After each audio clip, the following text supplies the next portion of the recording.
Hello. For today's talk is all about reptile and climate change. I'm Nathaniel Cabanjen, your host for today's talk. First, what is climate change? Climate change describes a change in the average conditions such as temperatures and rainfall in a region over a long time of period. What is the long term and short term of changes in temperature and rainfall?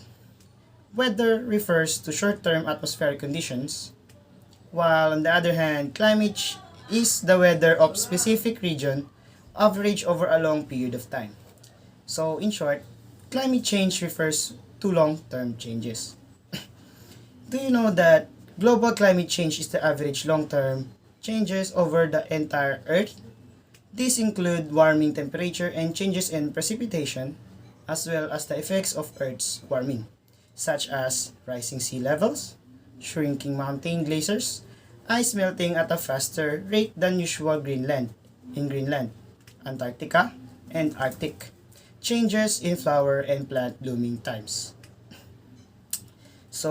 Over the past 20 years, NASA scientists have observed Earth's surface is warming, and however, they have concluded that many of the warmest days occurred in the past 20 years. Earth's climate has constantly been changing even long before humans came into the picture. However, scientists have observed unusual changes recently. For example, Earth's average temperature has been increasing much more quickly than they would expect over the past 150 years. Certain gases in Earth's atmosphere block heat from escaping.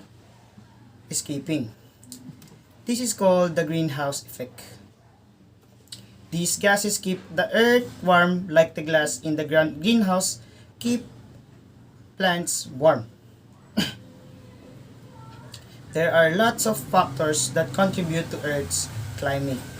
However, scientists agree that Earth has been getting warmer in the past 50 to 100 years due to human activities. But in contrary, we humans still are the most contributor for climate change. Humans' activities such as burning fuel to power factories, cars, and buses are changing the natural greenhouse. These changes these changes cause the atmosphere to trap more heat than it used to, leading to a warmer Earth.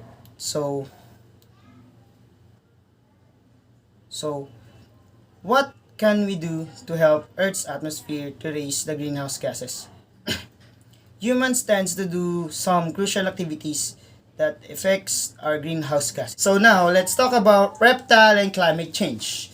Many reptiles are highly sensitive to the altered temperatures that may result from climate change due to their ectotherm, which requires that they rely on ambient environmental temperatures to maintain critical psychological processes. Due to variety of snakes, lizards, crocodiles, and turtles in our world. And because climate change data and projections vary with location, it will be important to consider each species and location separately when considering the potential effects of altered climate on these animals. In temperature zones, lizards are thought to be highly vulnerable to climate change. Their reproduction is closely tied to narrow windows of time in the spring and summer when suitable. Temperature and moisture regimes are available for critical natural history activities, such as foraging and mating. Altered weather conditions during these seasons may result in frequently recurring bust years of reproductive failure. Other climate effects on lizard survival include mortality associated with warm spells in winter, interacting effects of altered vegetation, communities, fire regimes, and invasive species, and potential disease. Snakes are very closely related to lizards. and these effects may hold true for them as well. Just as with lizards, new studies illustrate species differences. Climatic niche models suggest that some rattlesnakes may have smaller ranges, while rat snakes have increased activities due to warmer night temperature. Climate change concerns for turtles and crocodilians are threefold. First, these mostly aquatic species may encounter altered habitats and increase habitat fragmentation with altered climate. In this regard, they share many concerns with amphibians, such as sensitivity to changes in water availability and its thermal properties. Second, turtles and alligators have temperature sensitive sex determination. Cooler temperatures may produce nests of only males. Water temperatures they produces temperature changes in a local area may have the effect of altering the sex ratios of populations, potentially affecting future reproduction and cover time, promising their evolutionary fitness. Third, coastal species such as the American alligator and crocodile are susceptible to an increasing frequency or intensity of storms caused by increases in ocean temperatures.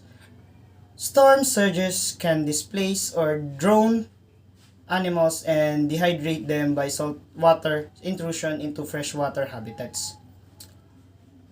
Because the United States is a biodiversity hotspot for turtles, and turtle conservation issues are multifaceted, concern for climate change projection relative to rare turtle species is a specific concern.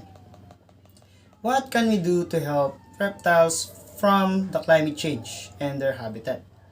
Taking care of the natural habitat of reptiles and don't destroy it and take care of it. Treat it as a blessing of nature, love it completely and don't take reptiles away from the wild and don't hurt them when they are stranded in the public places. We can also help the reptiles from being extinct and this due to climate changes using the being aware in environmental awareness. Uh,